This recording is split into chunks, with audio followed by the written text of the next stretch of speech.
So your computer may have fancy RGB, it may have a clear side panel with all the bling inside, but does it have 4 USB ports at the front, 2 of those being USB 3, and a nice little blue LED power button? Probably not. Even better, it's got a Xeon inside sticker. This is the Z230 Workstation, and honestly, the Z200 series from HP is really underrated as budget gaming systems when you repurpose them.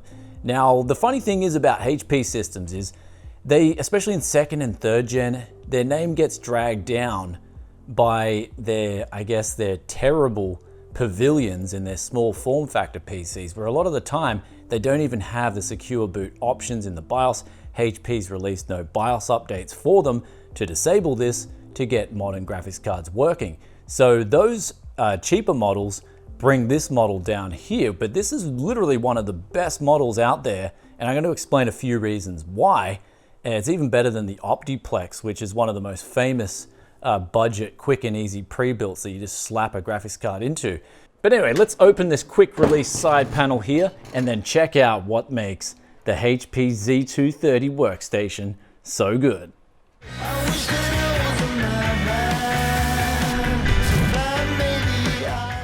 So starting off with the Z200 series, this comes in 5 different flavors over 5 different generations. Starting with the Z200, which was first gen Xeons, as well as things like the i7-860. After that, HP released the Z210, which was your Sandy Bridge edition, something like an i7-2600 or a Xeon E5-1230. Now, since the Z210 used the same socket as Ivy Bridge, this model in particular was BIOS upgradable to support the V2 Xeons and also the i7-3770, which then leads us to the Z220, which is basically the Ivy Bridge version of the Z210.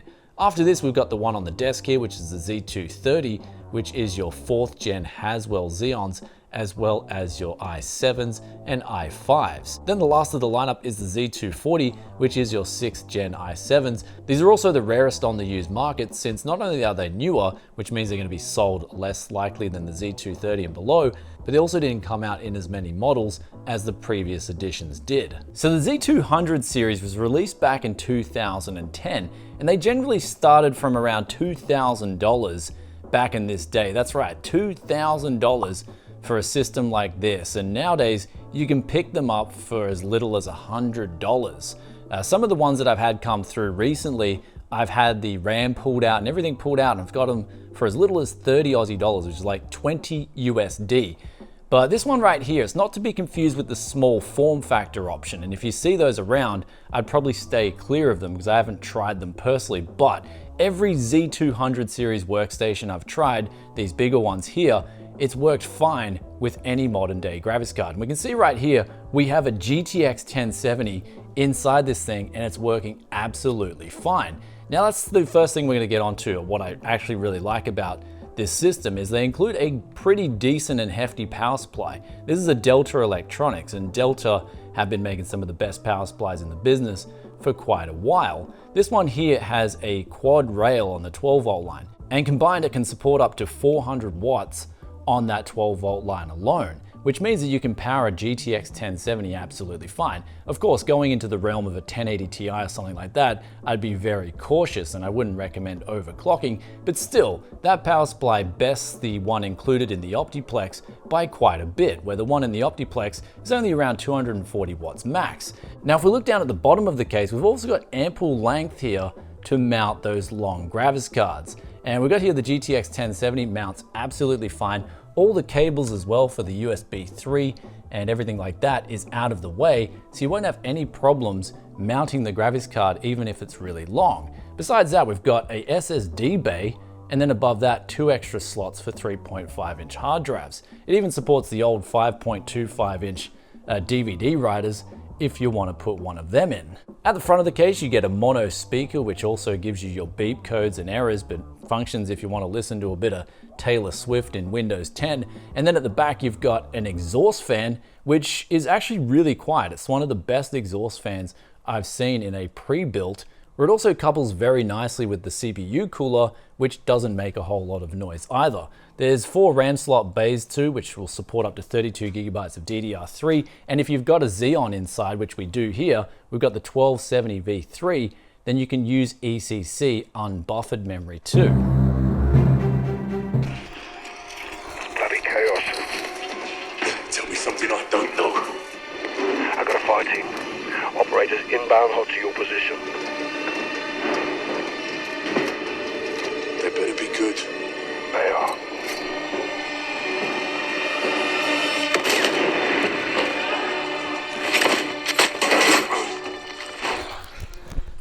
Now the all black cabling is a bonus on the power supply, but you'll notice here I've got some ketchup and mustard going on, and that's because I've had to use the adapters to plug in the 8-pin PCIe power for the graphics card.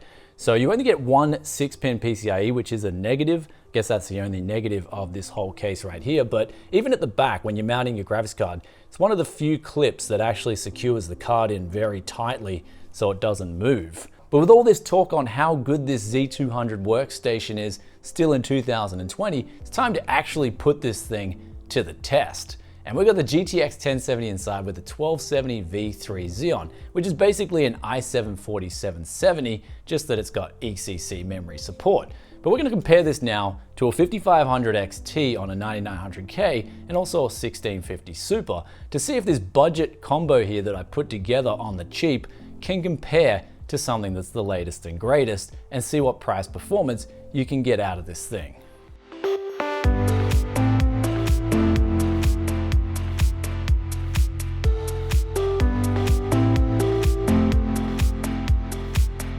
So we finished benchmarking this Z230 workstation and we compared it against a 5500 XT and also a 1650 Super. Now, not really a fair comparison since the 1070 is most likely going to win in practically every title, but it is fair in one sense, and that is you can in general pick up, at least what I'm finding in my area, a GTX 1070 used for around the same price as a 1650 Super and also a 5500 XT are going on the new market.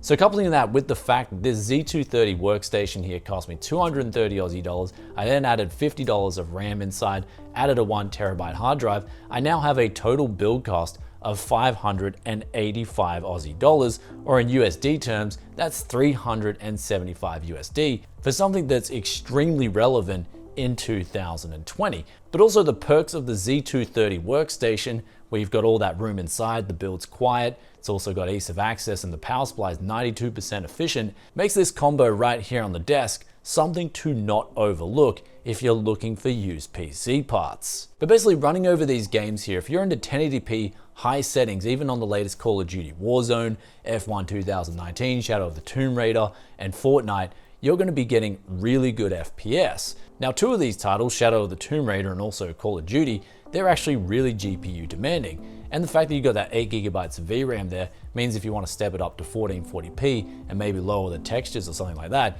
you'll still get really good GPU on this FPS. You know what, I'm going to leave that in there. That was a beautiful mistake. So basically coming out of this video and relating this to the current situation right now, if you guys have been watching in the last couple of Potato Hunter series, I've been picking up these workstations. I actually picked up 4 of them. So they seem to be circulating in quite a healthy supply, at least in the used market where I am at the moment. If you go onto eBay, you can sometimes snap them up for a good price, but in general, if you're using the buy it now prices, they're usually going to be a little bit more expensive than what you can get them for locally, especially during these times right now. But basically with this workstation in particular, the reason I wanted to do a video on it is not only because I've been running into it lately quite a bit, but also because it's a good option that beats the Optiplex in terms of putting a better GPU inside something like a GTX 1070 that we did here today. If you want to go with a new GPU, a 5600 XT would most likely couple perfectly with the 1270 V3 Xeon. Now speaking of the 1270 V3 Xeon, it's just like the i7 4770. Extremely relevant still in 2020. Sure, 4 cores, 8 threads, I do see that going out of fashion in the next few years, but at least if you couple this thing with the mid-range graphics card, you're really not going to be missing out on much, and in fact, you're going to be gaining a lot in terms of value for money, where the 1270 V3 Xeon actually supports all those latest instruction sets like AVX2, so even games coming out in the future will be okay on this CPU. as opposed to say Sandy and Ivy Bridge and even the first generation Xeons. They don't carry that instruction set, so they can be sometimes at a detriment for some of the latest and greatest titles. The other things with this generation and onwards is native USB 3, so you get that official VR support. But coming out of this video in terms of the negatives on the HP, of course, one thing that I always critique about HP, even in their earlier generation models, as we hinted on before, was the BIOS. HP seemed to do the most amazing job at locking down the BIOS, and that's bad for us end users because we can't change any of the settings or even see them available to change, and you can't edit the BIOS and customize it and then load it in because HP do an amazing job of locking that out. And the fact that someone is still yet to hack a HP BIOS and get it to work properly is another reason why I do the inspector thing where I disable the Spectre and Meltdown patches. So just putting that out there, go get that free performance. And with all that out of the way, I hope you guys enjoyed today's video. If you did, then be sure to hit that like button. Also let us know in the comment section below what you think of the HP Z200 series workstations. I've been using them a lot lately, and I gotta say, I am pretty impressed with the value for money they can bring to the table in certain situations. Anyhow, that aside, we've got the question of the day here, which comes from Scaltura, and they ask, what is the power supply tester you use? Recommendations which one to buy. And I've been using the power supply tester actually a lot more lately because I'm finding it's pretty accurate when basically all those lights on the side light up green and then you've got a good power good and all your voltages are in the right regulation. This thing will basically save you a lot of time and hassle to let you know if that power supply is essentially good to go. Now, the one that I particularly use, I just bought it off eBay. I think there's heaps of them for sale and they're actually really cheap. I'll put a link in the description below. But basically, once you get one of those, plug it all up, turn it off and on a few times, and if all the lights light up all 5 times, for instance, green, then that power supply, I've never had a power supply been faulty after that's given me the green light in 5 times in a row. Anyway, I'll catch you guys in another tech video very soon. If you're enjoying this content and you're not yet subscribed, you want to see it the moment it drops, then that sub button and ring that bell, it's down there to get that content as soon as it drops. I said drop 2 times, but anyway, it doesn't matter. We're gonna get on out of here and make another tech video, so I'll see you next time. Peace out for now. Bye.